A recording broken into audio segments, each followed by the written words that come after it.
What is going on, guys? This is Kyle from the Shadow Realm, and with the recent release of Heroes Revenge, I figured why not make a top 10 list of the most interesting cards out of the set.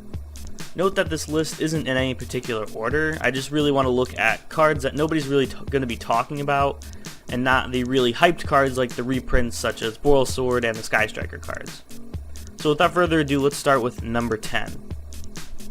So at number 10 we have Gold Moon Coin, a normal spell that reads as follows. Add 2 cards from your hand to your opponent's hand, then draw 2 cards. You can only activate 1 Gold Moon Coin per turn.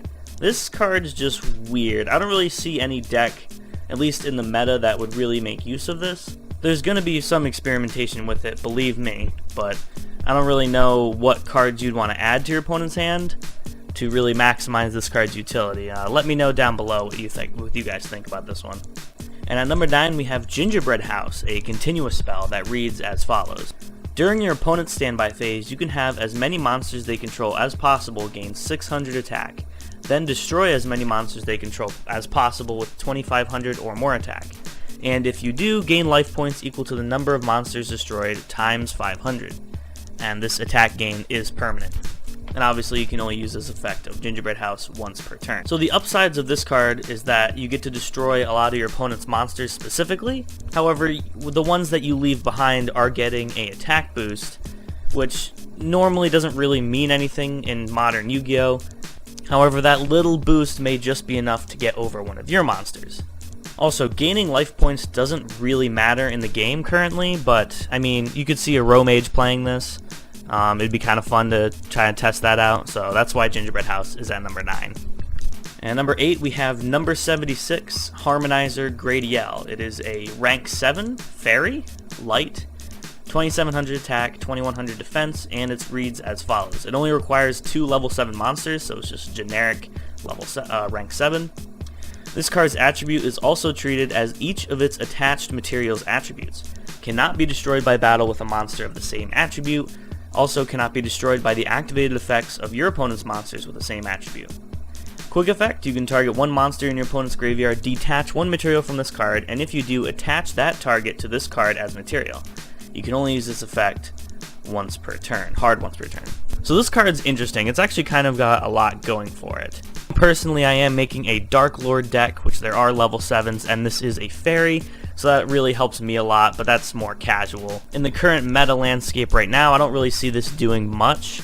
Its quick effect to just take an opponent's monster out of the graveyard is really, really cool though, especially if they're trying to reborn it. To get it out of the graveyard, you can just take it right back, but then again, why don't you just play Call by the Grave?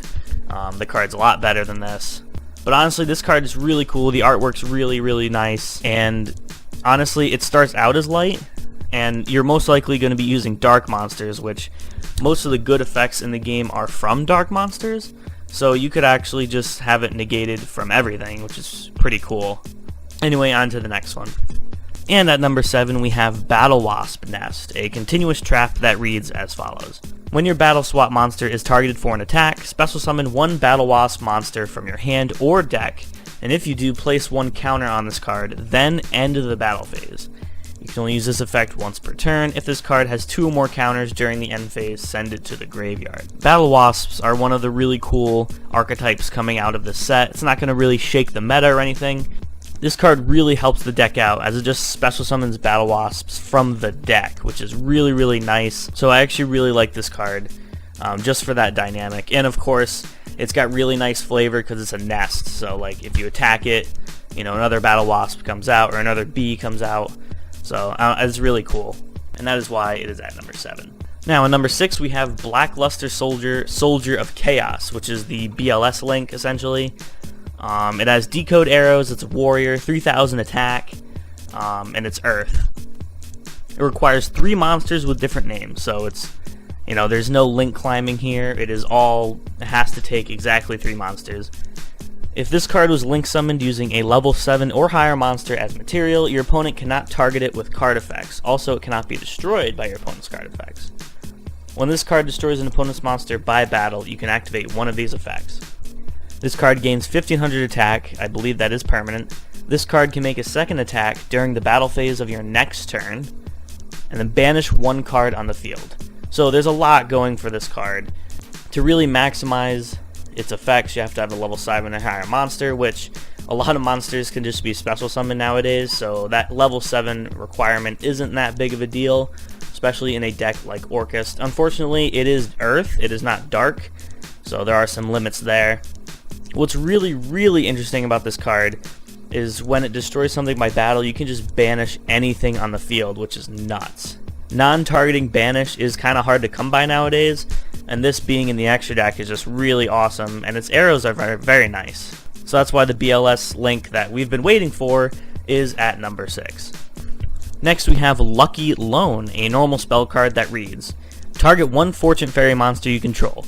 Special summon one spellcaster monster from your hand or deck whose original level is 1 lower than that monster's. Also, during your next turn after this card resolves, you cannot normal or special summon monsters except spellcasters, and you can only activate 1 Lucky Loan per turn. What I find really interesting about this card, and not really a lot of people are looking at this, is that it just says 1 spellcaster monster. So any spellcaster you can get immediately out of your deck, as long as you have a Fortune Fairy whose level is 1 higher than the monster you want to summon. Now this is a lot easier said than done, especially due to the fact that the Fortune Fairies are not that great of an archetype. I mean, they have this card, and they have a really cool continuous spell that just like gives them all a bunch of attacks and draws cards. All they do is special summon themselves whenever they're drawn, by any means, so I don't know, it's not going to be a great archetype. It's kind of like Witchcrafter, where they're all just like, you know, cute anime girls, so people want them, but they're not that great. But this card is actually really cool, so that's why it's on the list. Next up for number 4, we have Vision Fusion, a normal spell that reads, fusion summon 1 hero fusion monster from your extra deck, using monsters from your hand or field as fusion material. You can also use up to 2 monsters in your spell and trap zone that are being treated as continuous traps as fusion material by banishing them. You can only activate 1 per turn. So the new Vision heroes obviously kind of act like Crystal Beasts, where they put themselves in the spell and trap zone as continuous traps, and then they have effects for that. I don't believe there's another fusion spell that lets you use spells and trap monsters as fusion material, so that's why this card's actually pretty cool. Also note that it says any 1 hero fusion monster, not just a Vision hero one, and there's also no restrictions besides that it's a hard once per turn, so this card's pretty neat. Now in number 3 we have Double-Headed Anger Knuckle, the weirdest name for any monster I think I've ever seen. If there's any different weirder ones, comment down below, I guess. Anyway, it's an Earth Link 2 machine with 1500 attack and the following text. It only requires 2 machine monsters. Also, it cannot be used as Link material, kind of like Rusty Bardich. I think more Link monsters need this, to be completely honest, but yeah, you can only use 1 of the following effects of this card per turn, and only once that turn.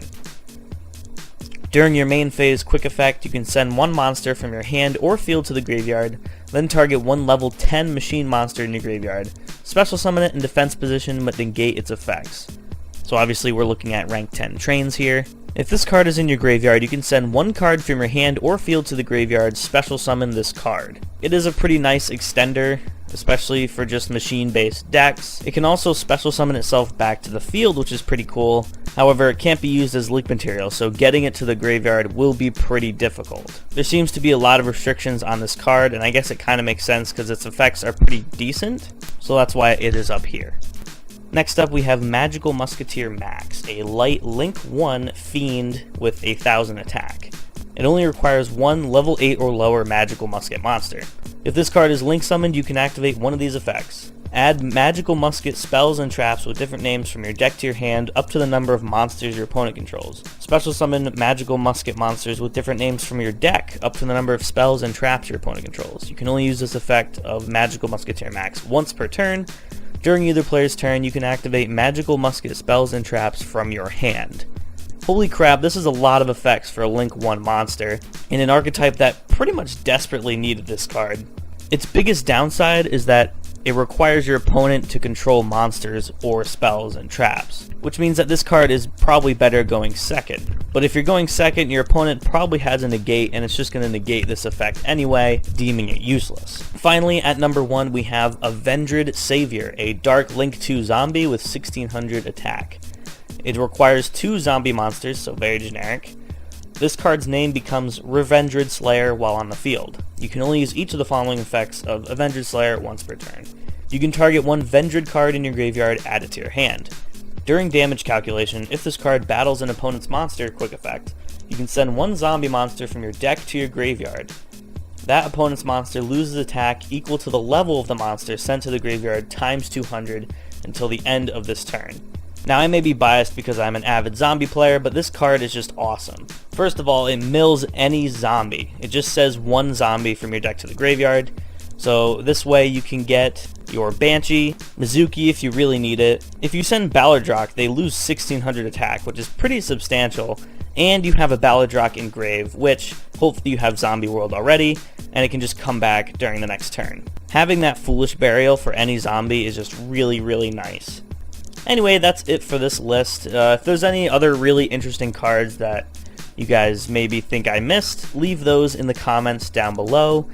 Leave a like if you liked this video, and consider subscribing if you enjoy our content. We really try to do more than deck profiles, even though we have a lot of those, and it's probably one of our favorite things to make because we like sharing our ideas with you guys. So, thanks for watching, and we'll see you in the next video.